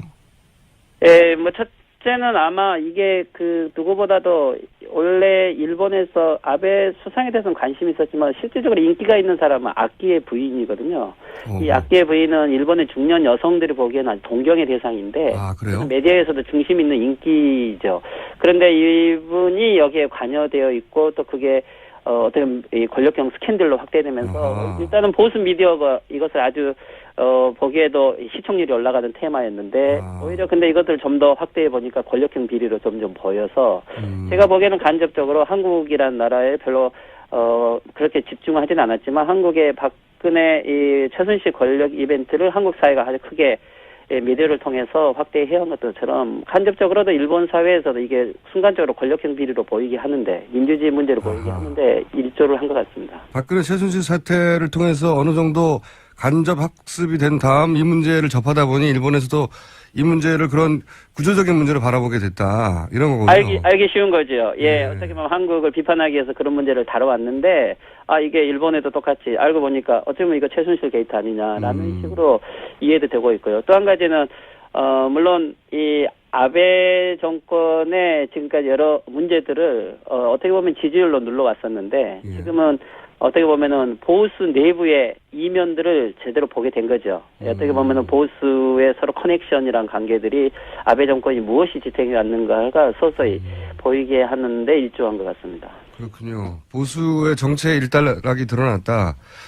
그렇죠. 그렇게 받아들이는 분위기군요. 근데 이제 일본 같은 경우에 문제가 생기면은 이제 내각제다 보니까 조기 총선에서 문제를 해결해 버리는 경우가 많은데. 그렇죠. 네. 근데 그래서 이번에 중의원 해산한다 이런 얘기도 있었는데 그게 또 보류됐다고 하는데 이게 정치적 의미는 뭡니까?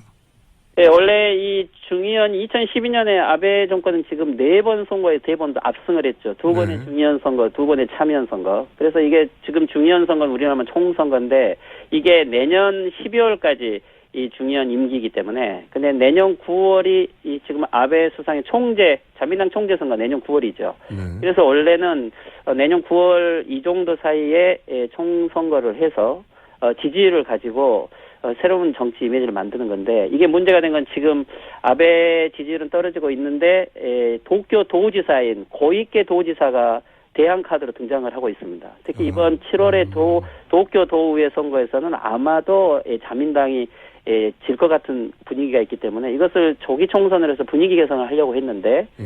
어떻게 보면 이게 지금 학원 문제도 터졌기 때문에 원래는 아마 4월 정도에 조기 총선을 해서 분위기를 일신하려고 했는데 이게 지금 문제가 점점 확대되면서 잘못해서 조기 총선을 하게 되는 것은 문제를 숨기기 위한 은폐 전략을 보여서 잘못하면 선거에 질 것 같으니까 아마 이 조기 총선은 물 건너간 것 같습니다. 아하, 그렇군요.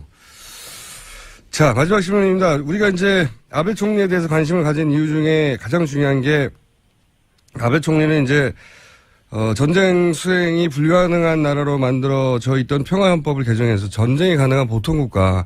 사실 일본 우파 그 극우 진영의 오랜 수건이죠. 예. 이거를 그렇죠. 아베는 인기까지 지지율까지 높아서 드디어 해낼 것이다 이런 전망이 많았지 않습니까? 예. 근데 아마 이거 저희가 지금 볼 건 물론 헌법 개정도 중요하지만 내년이 일본 메이지 유신 150주년이 됩니다. 예. 2018년이죠. 그리고 2020년 도쿄올림픽이기 때문에 아베 총리는 어떤 일이 있어도 이 메이지 유신 150년 그리고 도쿄올림픽까지 하면서 전전의 일본으로 돌리겠다. 그중에 예. 중요한 게 어떻게 보면은 비상 어떻게 명령권 그리고 헌법 개정이죠. 네. 근데 이게 성공하기 위해서는 다음 중의원 선거가 아주 중요한데 예. 이게 의외로 이번 아키에 스캔들로 이게 점점 확대되어 가고 있는 거기 때문에 아마 이 문제가 수습되지 않으면 그 헌법 개정도 좀 어려울 것 같고요. 하지만 아마 어제도 일본의 약 700명 정도의 우익들이 국회의원 40명 정도 참여해서 헌법 개정 운동을 또 시작을 하고 있기 때문에 예. 어떻게 보면은 이번 이 스캔들을 헌법 개정의 쟁점으로 전국적 운동으로 바뀌면서 아마 아베 정권에 있어서 내년 1년이 승부의 1년이 될 것 같습니다. 우리하고 비슷한 점이 분명히 있네요. 스캔들을 또 헌법 개정으로 덮으려고 하고. 그렇죠. 아마 이런 부분에 그렇지만 이게 개인의 스캔들의 문제가 아니고 어떻게 보면 일본의 지금까지 중앙 정치의 보수화와 풀뿌리 보수화가 일본 전국의 거의 전 영역에 결탁을 해서 교육 영역에 또는 어떻게 보면 보수의 비즈니스죠. 커넥션의 실체들이 어떻게 보면은 드러난 거기 때문에 헌법을 개정을 반대하는 운동, 또는 평화운동, 그 시민단체들이 이번 이 사안을 단지 개인의 스캔들이 아니고 일본 현재 보수 정치의 한계를 지적하고 헌법 개정에 대한 반대 운동을 해 나가면서 아마 아베 퇴진 운동이 조금은 더 활성화될 수 있는 계기가 아닌가 생각이 되네요. 알겠습니다. 이 문제가 그러니까 정치인, 보수 운동가 그리고 사학 재단 이 커넥션을 통해서 어떻게 그거가 계속 장사하고 돈벌이하고 그리고 여론을 만들어 왔었나 이 이제 뿌리가 드러나는 거라서 이 스캔들이 의미가 있고 계속 지속되고 있고 이게 아베를 위협하고 있다 이런 말씀이시네요. 네. 그렇지. 어떻게 보면 한국은 그래도 민주주의의 시민 여론이 있어서 박근혜 최순실의 게이트가 구조적으로 보이게끔 됐지만 일본도 똑같은 문제가 있음에도 불구하고 일본의 시민 민주주의 사회는 아직까지 그런 부분을 구조적으로 보이지 않았던 거죠. 하지만 아마 한국에 대한 여러 경험들 또는 보도를 보면서 일본 시민 사회도 이 부분들을 보수 정치의 권력형 스캔들로 아마 구조적으로 보고 있는 것은 사실인 것 같습니다. 알겠습니다. 오늘 말씀 감사합니다. 예, 수고하십시오. 네, 지금까지 일본 게이센 여학원 대학교 이영채 교수였습니다.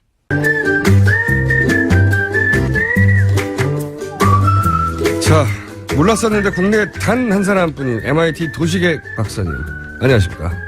그 얘기 언제까지 들어야 되죠? 제가 박사를 얘기를 한 이유는 뭐냐면은 우리 김원중 공장장님께서 저를 갖다가 뭐 전 의원, 뭐 선생님, 누님 그러더니 조금 있으면 형님이 나올 것 같아서 그래서 제가 영원 불멸의 이름인 박사를 얘기를 했는데 너무 강조하지 말아 주십시오. 그냥 박사만 살짝 붙여주세요. 박사도 네. 여러 종류 흔한 박사도 있고 드문 박사도 있는데. 그러니까 그러면 도시계획 박사만 해. 그러면. 근데 거기다 앞에다 꼭 붙이지 마세요. 국내 한명폭력이 없다니까. 그런 거 붙이지 마세요. 2명이어도 제가 말 안 그런 하는데. 제가 오늘은 좀 마음 먹고 이렇게 좀 불만도 토로하고 그다음에 좀 질문도 하고 그러려고 그래요. 그래요? 네. 자, 지난주에 저희가 뉴타운 사기다 이렇게 단어를 하셨는데 본인 전공 분야죠, 그러니까 뉴타운이 사실. 지난번에 얘기를 끝내면서 뉴타운이 사기라고 주장하시는 오늘 김진애였습니다. 이렇게 끝내셨어요. 네. 그러니까 그 얘기는 사기라고 인정하기가 참 어렵다. 그러니까 아직도 검증이 안 돼 있다. 그렇다기보다는 사기라고 저도 확실하구나라고 할 만큼 충분한 설명이 지난주에 이루어지지 않았어요. 지난주에 이루어지지 않아서. 그런데 이거 좀 얘기를 해보죠. 뭐가 사기예요? 그러면은. 사기는. 이거 우리 음모론자의 사기 해석을 좀 해보십시다. 사기는 간단하게 말하면 안 될 걸 본인은 알면서 된다고 상대방한테 거짓말하는 거죠. 네. 근데 그거를 충분히 얘기하지 않았다. 지난주에는 충분히 얘기가. 그다음에 그러면 제가 또 하나만 더 질문을 하십시다. 어쩜 이렇게 사기를 빨리 정의하죠, 제가? 네. 머릿속에 항상 있기 때문에. 근데 사기에는 여러 종류가 있습니다. 여러 종류가 있는데 그 중에 하나가 이제 분명히 그리고 사기를 당하는 사람이 적어도 절반 이상 공범자입니다. 네. 왜냐면은 이렇게 좋은 게. 그거는 굉장히 중요한 말이에요. 그렇죠. 뉴타운에서 완전히 적용된 말이에요. 이렇게 그러니까 좋은 게. 유행을 바랄 수 있는 것. 그렇죠. 네네. 나한테만 벌어지는 특별히 특혜적인 상황을 나만 누려야지 하는 욕심이 없으면 사기가 성립되지 않죠. 맞습니다. 네. 그다음에 그러면 한 가지만 더 또 질문을 드리면은요. 그러니까 시사 전문가로서 그러니까 왜 그러니까 뉴타운 사기니 아니면 여러 가지 개발 사기니 이런 거에 대해서는 왜 이렇게 파헤치시지 않으실까? 제가요? 네. 김어준 총수님뿐만이 아니라 사실은 이제 이런 거는 보통 르뽀라든가 이런 거는 가끔 나오지만 민생사항으로 나오지만 시사평론 부분에서 매체들이 집요하게 안 다룹니다. 그 이유가 왜냐하면 우리 최순실 게이트도 그렇고 요새 그야말로 하다못해 승마에 대한 거, 부정 입학에 대한 거, 이거 아주 세부적으로 들어가잖아. 우리가 거의 자세하게 알게 되게끔 하는데 이거는 그야말로 우리나라에 만연된 사기극임에도 불구하고 왜 그런 부분에는 더 집요하게 안 파실까? 이거는 여러 가지 이유가 있는데요. 하나는 이제 오늘 제 인터뷰하는 기분 좋습니다. 하나는 덜 섹시한 게 있습니다. 네. 사람이 등장하고 주인공이 그렇죠. 딱 부러지지 않는다. 딱 부러지면 되는데 여기는 주인공이 집, 부동산, 토지 이런 것처럼 느껴지거든요. 섹시하지 않은 게 있어요. 그래서 규모는 크지만 섹시하지 않다. 또 하나는 뭐냐면 범죄자와 피해자를 특정하기가 어렵다. 그거죠. 제가 말씀드리려고 했는데 아까도 말씀드렸다시피 이런 사건은 기본적으로 거기에 공조, 동의, 동참, 공범처럼 같이 끼어들어간 일반인들이 있거든요. 그래서 딱 잘라서 일반인들이 100% 피해라고 말하기 어려운 부분이 있어요.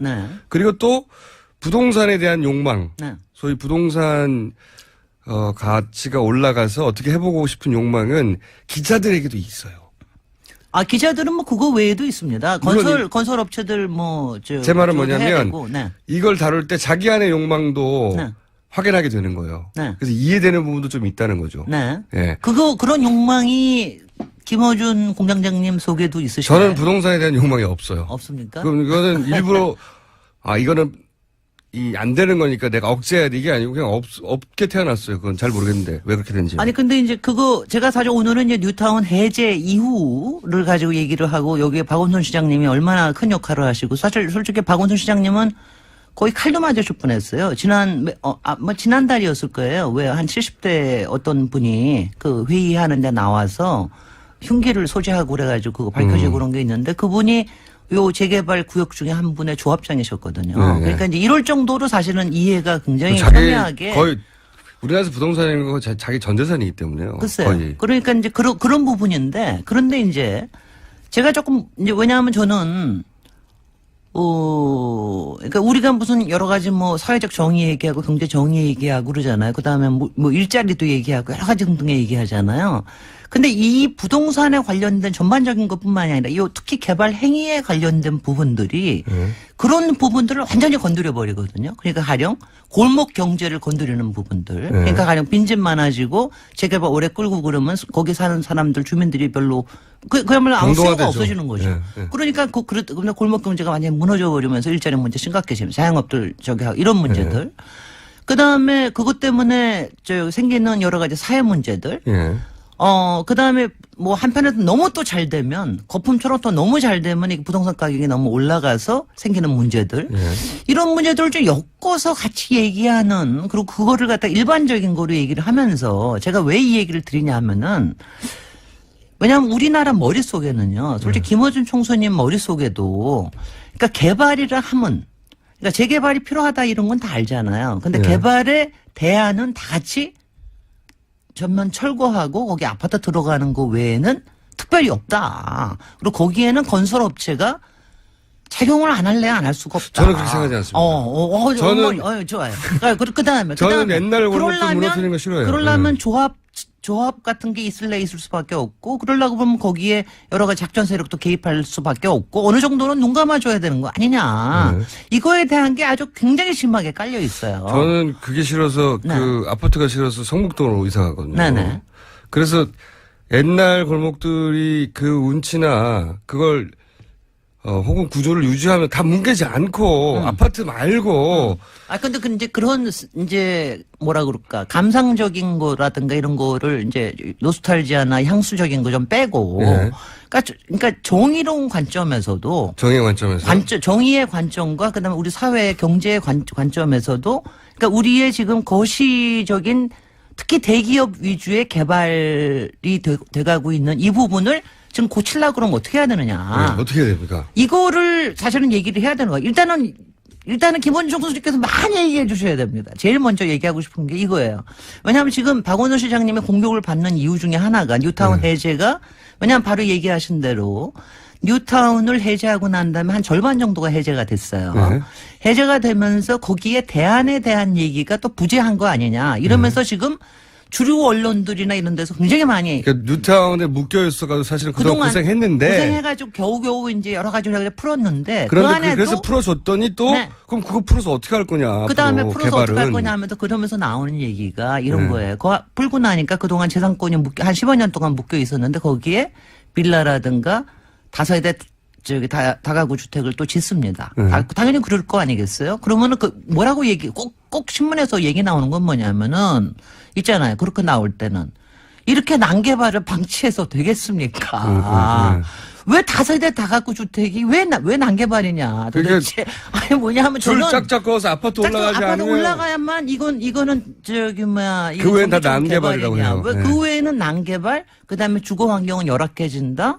뭐 이런 식으로 얘기를 하는 거예요. 근데 이런 거 자체가 바뀌지 않는 한은 사실은 업계에서도 그렇고 업계에서는 그 이익 때문에 계속해서 큰 개발을 원할 거 아니겠어요. 그리고 정치권에서는 그럼 어떤 그림을 사람들 머릿속에 넣어줘야 됩니까? 사람들의 우리는 왜 이렇게 단지에서만 꼭 아파트 단지만이 단 거야? 그게 저도 그다음에 아파트 왜냐하면 단지라 저는 이제 우리나라를 갖다가 오늘 얘기하다가 좀 하는데 이건 굉장히 중요한 거예요. 우리나라를 아파트 공화국이라고 그러지만 그렇죠. 아파트 공화국이 아닙니다. 사실은 아파트 단지 공화국인 게 문제예요. 사실 아파트라고 하는 차이가 거는 있습니다. 프랑스에서도 그렇고 동남아시아에서도 그렇고 다 있습니다. 근데 일본에도 거기는 있고. 말씀하신 거 생각나는데 거기는 그냥 한두 건물 동 하나하나가 있거든요. 한두 동 있거든요. 그리고 그게 다 하나하나가 다 아파트인데, 그러니까 아파트인데 다 그냥 길거리 따라서 하나하나 있는 거예요. 그냥. 예. 그리고 그 아파트들이 네. 모여 있을 때도 있지만 한두 개 이렇게 있다면 네. 우리는 막 10개, 20개씩 그리고 우리는 단지로 만들어가지고 거기에 그게 차이가 왕복을 있네요. 이게 차이가 굉장히 큽니다. 그러네요. 이게 무슨 크기냐면 아파트가 없는 게 아니에요, 외국도. 크기 때문에 네. 대기업들이 꼭 거기에 들어가야 되고 그러다 보니까 여러 가지 투자 세력이나 이런 게 들어가야 되고 그다음에는 이거를 다시 한 50년 지나면 다시 재건축이나 뭐 해야 될 거 아니겠어요? 50년이면 뭡니까? 아니요, 30년이면 아니 뭐 하여튼 간에 한다고 하는 뭐 요새는. 앞으로는 그럴 네. 거니까 그럴 때도 또 똑같은 짓을 해야 되는 거예요. 더 높이셔야 되고.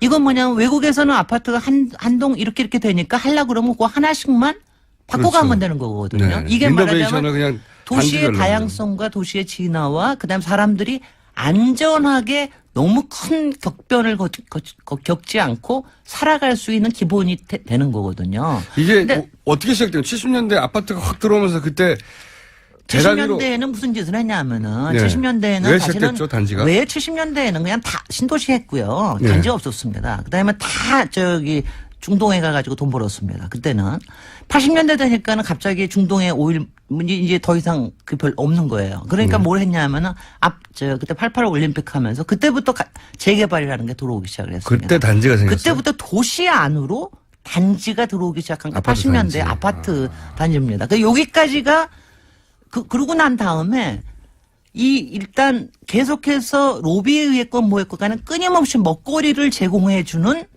이 건설업계와 정치권과 이 언론의 삼각동맹. 이게 깨지지 않는 한은 정말 깨지지 않는 한 이거 깨트리는데 총수님 같은 분이 정말 역할을 해 주셔야 됩니다. 왜냐하면 이거를요. 그럼 아파트 단지가 네. 왜 문제인지를 계속 얘기해야 되는 네, 거죠. 그러니까 이거를 저희가 이거 뭐냐면 그 뉴타운이라고 하는 거는 이게 뭐냐면은 하나하나 구역 아파트 단지처럼 돼 있던 거를 한꺼번에 묶어가지고 더 크게 개발하겠다는 거예요. 그렇죠. 아파트 그러니까 단지를 완전히 더 매머드로 이거 한 만들겠다는 5년만 거죠. 먹고 사는 게 아니라 한 30년 먹거리를 만들어 놓겠다 이거예요. 그리고 그 사이에서 그러니까 사귄 거죠. 이건 이제 조금은 더 이해가 되셨을 네, 테고. 다음 주 조금 더 이해시켜 주시고요. 근데 네. 그러면 지금 박사님이 말씀하시는 거는 이건 그러니까 지금 이거 얘기합니다. 뉴타운이 지금도 뉴타운 안에는 또 그런 단지식으로 개발될 만한 데도 있어요. 그런 데는 빨리빨리 하게 해줍니다. 지금 뭐 박원순 시장도 그렇게 해주는데 문제가 되는 게 완전히 그런 게 안 되는 데하고 될까 말까 고민하는데 이게 문제인 거거든요. 예. 그러니까 그거에 대해서는 대안적인 개발들에 대한 얘기가 끊임없이 그러니까요. 나와야 되고 아파트 대단위로 짓는 게 문제라는 건 알겠어요. 네네. 그리고 근데 거기에 지금 머릿속에는 대해서는 그 머릿속에는 신도시 促진법하고 택지개발 촉진법하고 머릿속에 재개발 촉진법밖에 없는 거예요. 사람들이 국토부 사람들 머리에는 그것밖에 없습니다. 일반인들 머릿속에는 뭐가 있냐면 단지가 클수록 큰 회사가 만들어서 더 좋은 아파트다 이런 식이 글쎄 있단 말이죠. 말이죠. 그러니까 이거를 갖다가 바꿔낼 수 있는 말하자면 이제 지금 솔직히 단독주택의 리모델링 같은 거 최근에 막 굉장히 인기 있어졌잖아요. 이것도 엄청나게 큰 변화입니다. 그것도 그래요. 근데 요거의 요 사이에 좁은 땅에 높이 세운다든가 여러 가지 말이죠. 형태들. 요새 네. 굉장히 많은 이노베이션들이 생겼거든요. 근데 우리의 도시 개발에서 요 가운데 비어 있는 부분을 어떻게 만드느냐. 네. 요게 뉴타운 해제의 굉장히 큰 이슈. 비전을 줘야죠. 네네. 단지가 네. 아파트 좋다 있을 수 있는데 단지가 아파트 안 좋아요. 저는 아니, 얘기하는. 고층 아파트. 저는 초고층에 대해서는 아무 문제 없는데 초고층 아파트만큼은 저는 좀 문제 있다고 생각합니다.